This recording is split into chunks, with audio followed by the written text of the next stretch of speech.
ভিড় মানে ভিড়, ধাক্কা ধাক্কি ঠেলাঠেলি, বাপ রে বাপ।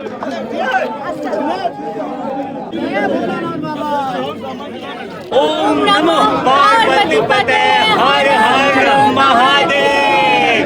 শরীর পুরো খারাপ হয়ে গেছে, মাথা ঘুরছিল। জয় ভোলা বাবা, হর হর মহাদেব। হর মহাদেব। প্রচুর ভিড় ঠেলে শ্রাবণ মাসের প্রথম দিন বৈদ্যনাথ ধামের শিব ঠাকুরের মাথায় জল ঢাললাম। বৈদ্যনাথ ধামের শিব ঠাকুরের মন্দির থেকে পার্বতী মায়ের মন্দিরের গাঢ় বন্ধন করলাম। একদম ভোর ভোর আমরা হোটেল থেকে বেরিয়ে পড়লাম পুজো দিতে যাবো বলে, এবং সবার আগে দর্শন হলো নন্দী মহারাজের সঙ্গে। আমরা সবাই প্রণাম করলাম। আর পুজোর লুক ছিল, আমি পরেছিলাম লাল শাড়ি, ফ্লাওয়ার ডিজাইন করা ছিল, আর ওপরে ছিল সাদা পাঞ্জাবি। তারপর তো আমরা বেরিয়ে পড়লাম। রাস্তা প্রচুর ফাঁকা ছিল ভোরবেলা বলে, এবং যে ব্যারিকেডগুলো করা ছিল সেখানে কোনো লাইন ছিল না। তো আমরা ভাবছিলাম বোধহয় মন্দিরে খুব একটা ভিড় হবে না, কিন্তু যখন গিয়ে পৌঁছালাম দেখলাম যে অলরেডি ওখানে প্রচুর লাইন, প্রচুর ভিড়। মানে আমরাই বোধহয় অনেকটা দেরি করে ফেলেছি। আমরা ভিআইপি পাসটা কেটেছিলাম, যেহেতু কাকু কাকিমা আমাদের সঙ্গে ছিল, ওনাদের অনেকটা বয়স হয়েছে সেই জন্য। কিন্তু যখন সেই ভিআইপি লাইনের দিকে গেলাম, আমরা গিয়ে দেখলাম যে সেখানেই অলরেডি প্রচুর লাইন, প্রচুর ভিড়। তো আমরাও লাইনে দাঁড়িয়ে পড়লাম। প্রায় 3 থেকে 3.5 ঘন্টা আমরা লাইন দিয়েছি। আস্তে আস্তে মাঝে মাঝে লাইন এগোচ্ছে, মাঝে মাঝে আমরা দাঁড়িয়ে আছি।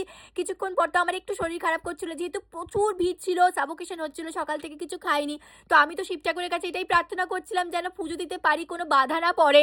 তারপর তো আস্তে আস্তে লাইন ঠেলে ঠেলে এগিয়ে এগিয়ে উপরের দিকে যখন উঠলাম, সেখানে গিয়ে দেখলাম বৃষ্টি শুরু হয়ে গেছে। মানে সব কিছু মিলিয়ে সে এক অদ্ভুত অনুভূতি। মানে শ্রাবণ মাসের প্রথম দিন শিব ঠাকুরের কাছে পুজো দিচ্ছি, বাইরে বৃষ্টি হচ্ছে, এত লোকের সমাগম, মানে এক অন্যরকমই ভালো লাগা। তারপর আস্তে আস্তে আমরা বৈদ্যনাথ ধামের শিব ঠাকুরের মেন মন্দিরের কাছে পৌঁছালাম। সেখানে ঠাকুরমশাইয়ের সঙ্গে আমাদের দেখা হলো। উনি অলরেডি আমাদের ডালাটা ওখানে রেখে দিয়েছিলেন। সেই ডালা নিয়ে আস্তে আস্তে আমরা ভেতরে ঢুকলাম। সেখানে প্রচুর ভিড়, প্রচুর লোক।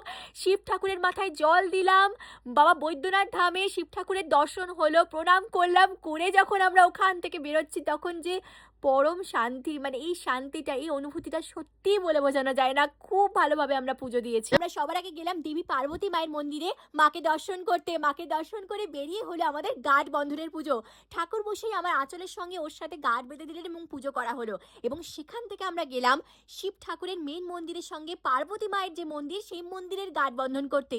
এই পুজো তোমরাও এসে করাতে পারো। শিব ঠাকুরকে এখানে কামনা লিঙ্গ বলা হয় বৈদ্যনাথ ধামে। তাই মানুষ এখানে মনের ইচ্ছা বাসনা সবকিছু নিয়ে আসেন, এবং শিব ঠাকুর এবং দেবী পার্বতী মা তা পূরণ করেন, অবশ্যই পূরণ করেন, এটাই আমাদের বিশ্বাস। এবং এই পুজো আমরা করালাম শিব ঠাকুরের মন্দিরের সঙ্গে পার্বতী মায়ের মন্দিরের সেই যে গাঁট বাঁধা রয়েছে, সেই গাঁট আমরাও বাঁধলাম এবং গাঁট বন্ধন করা হলো। খুব ভালোভাবে পুজো হয়েছিল এবং মনের প্রচন্ড শান্তি হলো।